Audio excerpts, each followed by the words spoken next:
Hello everyone, this is Yours Trivia, and today we're continuing the Conquest of Shuhan Let's Talk Lore series with episode 6, titled The Battle of Mianzhu. Before we get started, here's the answer to our trivia question from the end of our last episode, and be sure to stay tuned until the end of this episode for a brand new trivia question. Now last time, we ended as Deng Ai's hike resulted in the capture of the Jiangyou garrison on the northern outskirts of Fu County.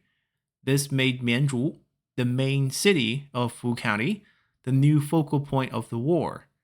In response to this development, the Shuhan Imperial Court has already sent out Zhuge Zhan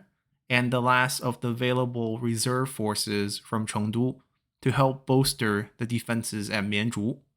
At this time, Zhuge Zhan, the only son of the former Prime Minister Zhuge Liang,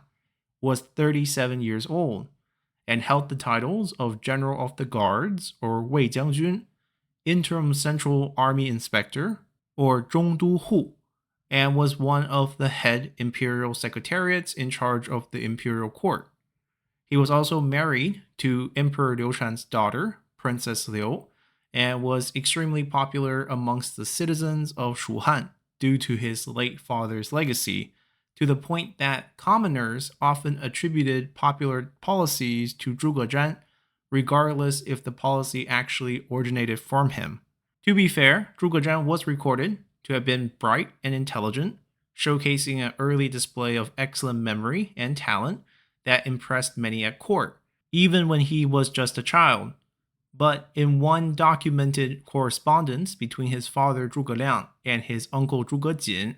Zhuge Liang commented that he felt Zhuge Zhan's early display of intelligence and maturity at the age of just 8 will stunt his ability to grow into someone capable of handling grave responsibilities in the future, as few child prodigies deliver on their childhood promise. Whether this letter was a prophecy of things to come, or just a case of Zhuge Liang speaking humbly of his own son,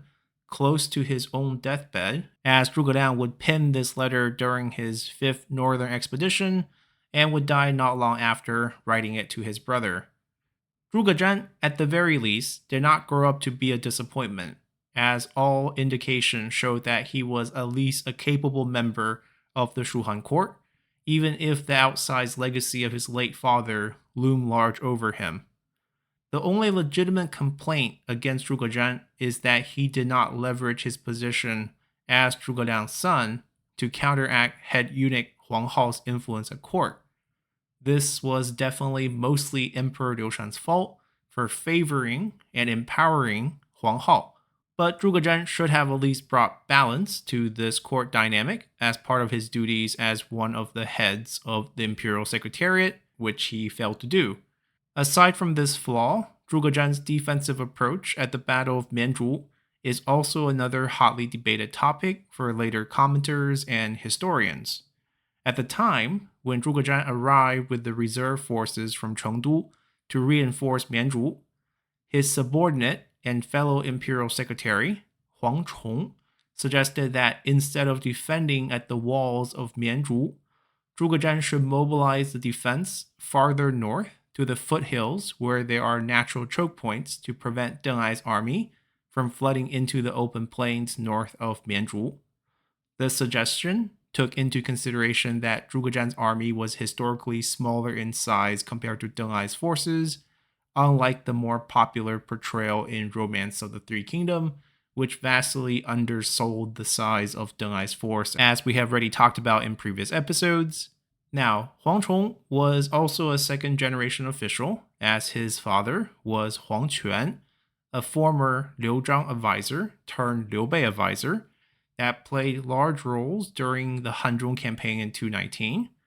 Huang Quan was later forced to surrender to the Wei court after becoming separated and cut off at the conclusion of the Yiling campaign, to which Liu Bei never faulted Huang Quan, which is why Huang Quan's son, Huang Chong, would continue to serve as an official inside the Shuhan court. Huang Quan's talent was also undeniable, as during his time serving in Wei, he became highly valued by Sima Yi, eventually earning himself the position of General of the Chariot, or 车骑将军, in 239. Even though this was largely a ceremonial court position, it was still on par with the Grand Excellency positions, which goes to demonstrate Huang Quan's abilities. And because of his father's reputation and hindsight analysis with the end result of the Battle of Mianzhu, Huang Chong's suggestion is oftentimes cited as the reason for Zhuge Zhan's eventual defeat. However, I would like to argue that Huang Chong's suggestion and Zhuge Zhan's eventual decision to remain within the fortified walls of Mianzhu is not so black and white. Even without exact intel of Deng Ai's troop count, it was apparently clear to the Shu Han side that they were outnumbered, just from the simple fact that the Jiangyou garrison surrendered without resisting to the death. Thus, both Huang Chong and Zhuge Zhan made their plans to overcome this.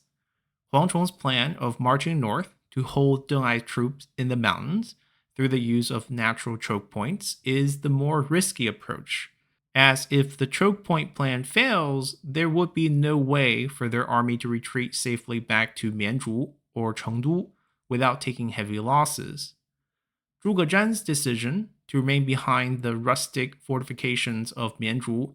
is the more conservative approach. Even if Mianzhu is not heavily fortified, as it was never deemed a strategically important frontier city,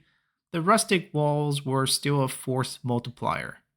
Furthermore, by staying at Mianzhu, Zhuge Zhan could better incorporate emergency local conscripts and the garrison to help close the gap in troop count.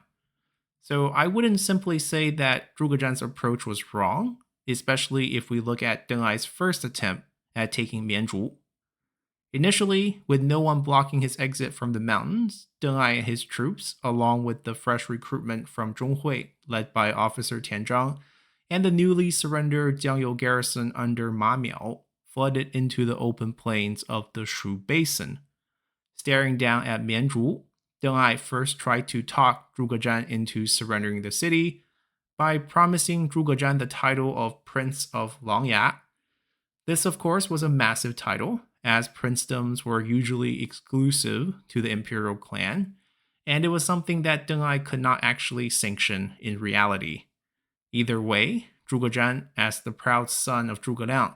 never even entertained the idea of surrendering, as Deng Ai's messenger was promptly executed and tossed over the city wall, signaling the end to any possible peaceful resolution. In response, Deng Ai sent his son Deng Zhong to attack and assault the city from the right side, while his chief military advisor, Shi Zuan, simultaneously led the attack from the left. Faced with this two-front attack, Zhuge Zhan divided his forces between his officers, which included Zhang Fei's grandson, Zhang Zun, Huang Chong, and Li Qiu, to hold both sides of the city simultaneously. After a morning of fierce and determined fighting, Deng Ai's forces were beaten back and repelled from the walls of Mianzhu, as the city held firm under Zhuge Zhan's command. When Deng Zhong reported back to his father that the city could not be taken, Deng Ai scolded back at his useless son, telling him that this battle is a battle of life and death, and that there was no defense that could not be overcome, especially after the arduous journey that their forces had already endured to reach this point. Rallying all his troops by telling them that they must take the city or face a certain death, and going as far as threatening to execute his own son, Deng Zhong, if another failed attempt would occur, Deng Ai launched a renewed assault immediately. Still recovering from the morning assault, Zhuge Zhan's forces was forced back into action as Deng Ai's troop mounted a desperate attack on Mianzhu. This time, the battle swung in Wei's favor, as both Zhuge Zhan and Zhang Zun would die fighting in the early phases of the engagement. Zhuge Zhan's eldest son, Zhuge Shang, who had just turned 18, decided to engage the remaining reserve forces under his command into the battle when he learned of his father's death.